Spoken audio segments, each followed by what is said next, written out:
Welcome to Spectacle on Television Nigeria. I am your host, Daniel Atai.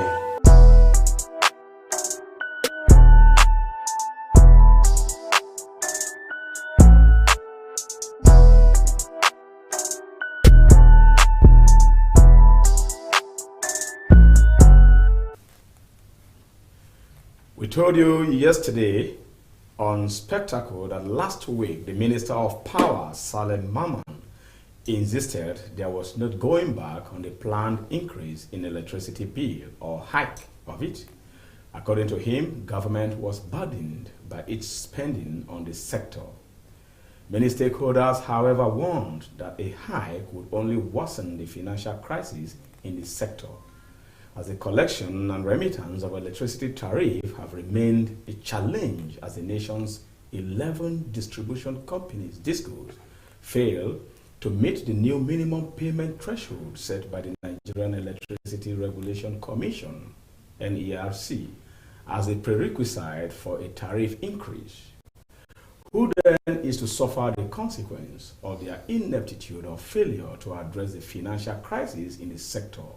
The end users, the DISCOs, or the GENCOs, or the federal government is what we shall be looking into in today's Spectacle on Television Nigerian. So welcome to Spectacle.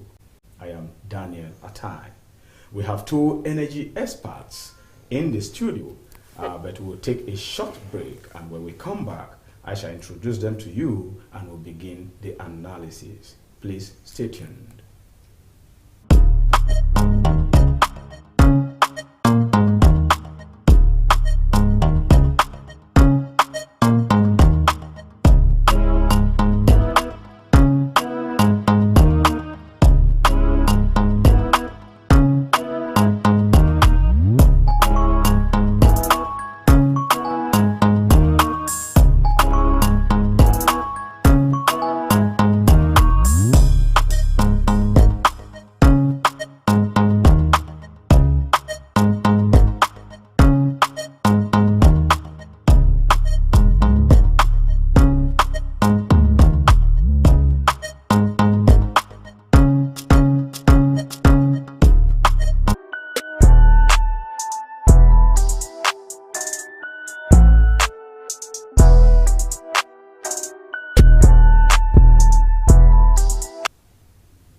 You're welcome back.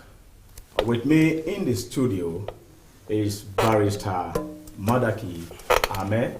Barrister Madaki is an energy law expert both in oil and gas sector.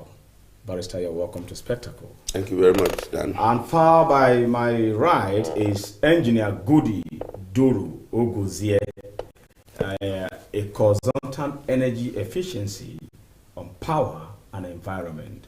Mr. Goody, you're welcome, sir. Thank you so much. All right. Before I'll come back to you, both of you, to begin, let's take a background reportage on the power. Then you can continue from there. Thank you. Now, we have a background report on the topic of discussion this afternoon on Spectacle that we wish you have a look. Please enjoy it.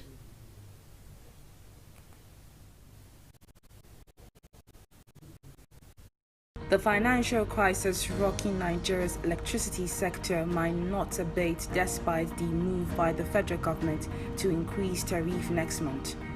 Privatized in 2013 to reverse epileptic power supply and survive without over-dependence on government resources, the sector has been bogged down by a financial crisis involving over 4 trillion naira.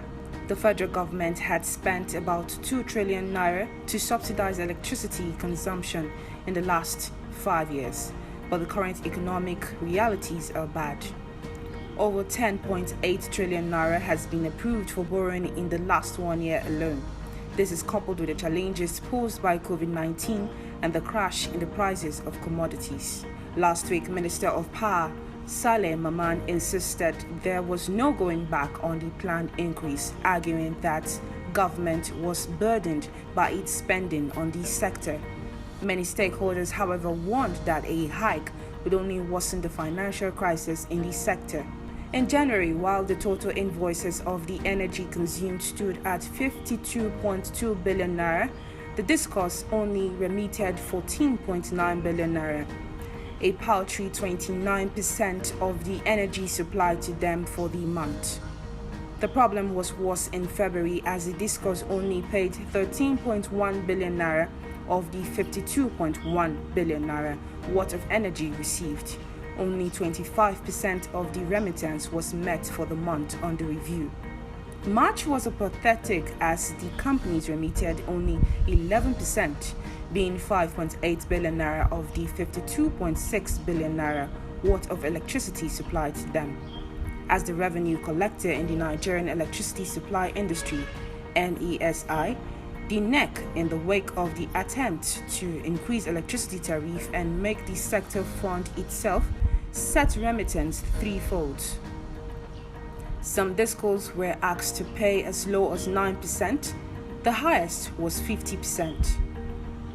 Though the NEC had planned to increase the electricity tariff in April, the regulator dropped the bid as a result of the challenges posed by the COVID-19 pandemic, necessitating its postponement to July.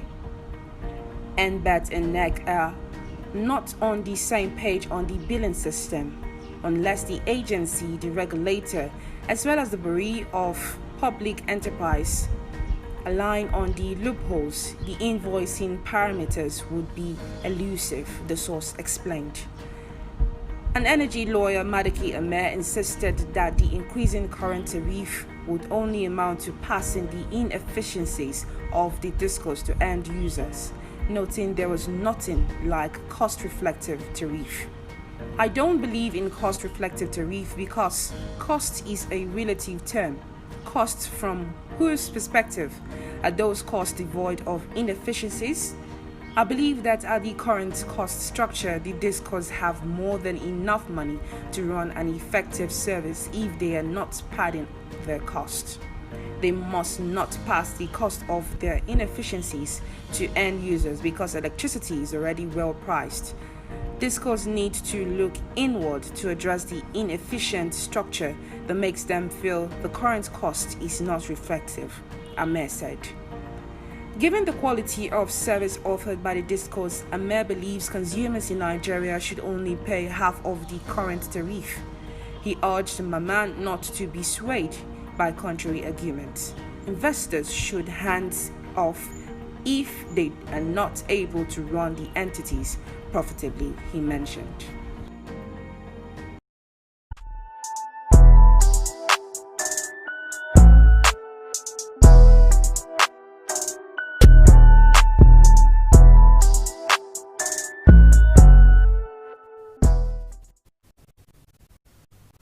Right, you're welcome back. Coincidentally, Barrister Ahmed is in the studio with us, and with his energy expert again, Goody. Both of them, they are here to deal with the power issue rocking the electricity sector of Nigeria. Once again, gentlemen, welcome to Spectacle. Thank you very much. All right, I will begin with you, sir, Barrister. Now, who do we blame in this crisis?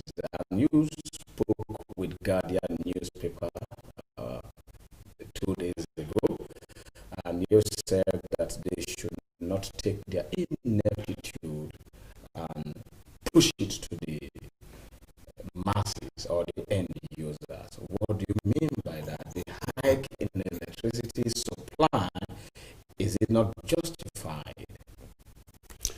Well, thank you very much, Dan. The issue we have to be dealing with is not so much whether the discos think they should charge more for electricity, but whether the Nigerian public is getting commensurate services for even the high cost that they currently pay. Cost is a function of, how you run a process, from end to end.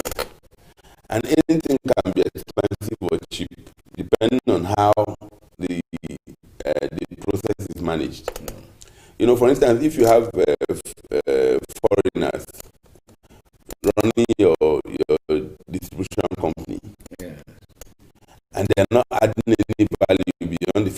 the color of their skin is different from ours.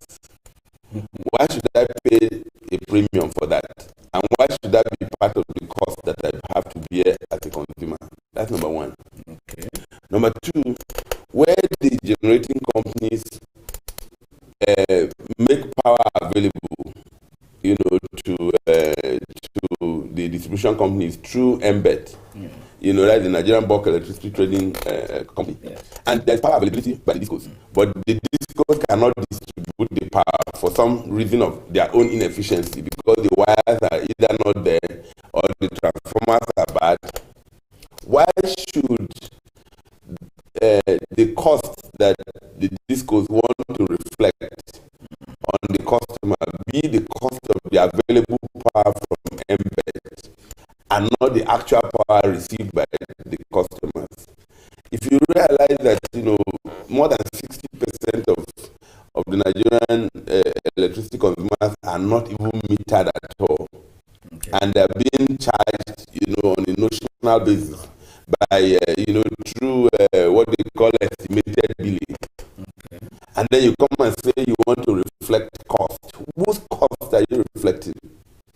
So to answer your question directly, the person to blame for this immediate crisis that's about to be on us, in the electricity sector, is the Minister of Power. He's the Minister of... Yes, Salim Maman. That's his name. Yes, He's the Minister of Power. Let me explain to you why I think so.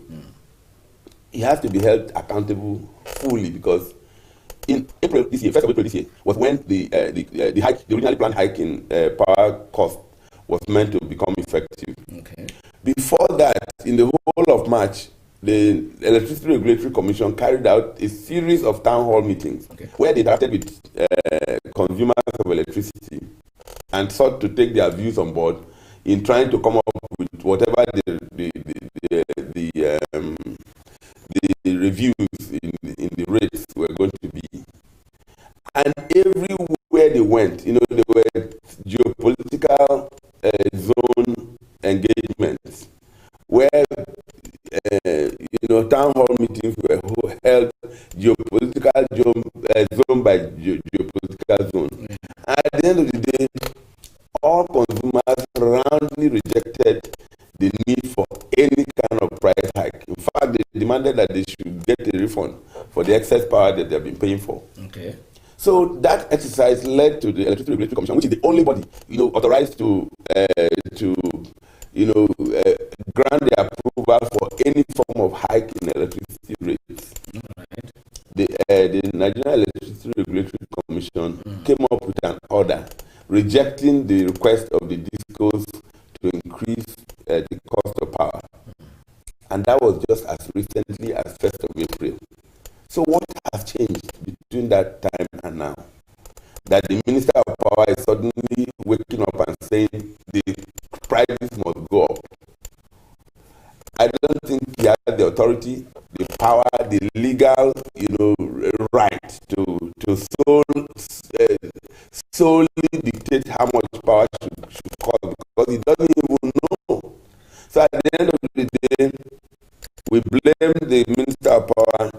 We thank the National Assembly for halting that exercise now and kicking the can down the road until the first quarter of next year. Okay. But we also just must let the Minister of Power know that he has no right whatsoever to carry out, to unilaterally dictate that there should be a power and a hike in the cost of power. If only he knows the multiplier effects of high energy costs, he will not just wake up and say people should pay 100% more than they're paying for power. How? Where does he expect people to get that kind of money from in the COVID-19, crippled economy where nobody is making money for anything? So these are some of the insensitivities we have to really put in place, and ensure that people who are a broadcast network committed to serving you the very best in online and offline television programming. Situated in the serene environment of Guzape, Abuja,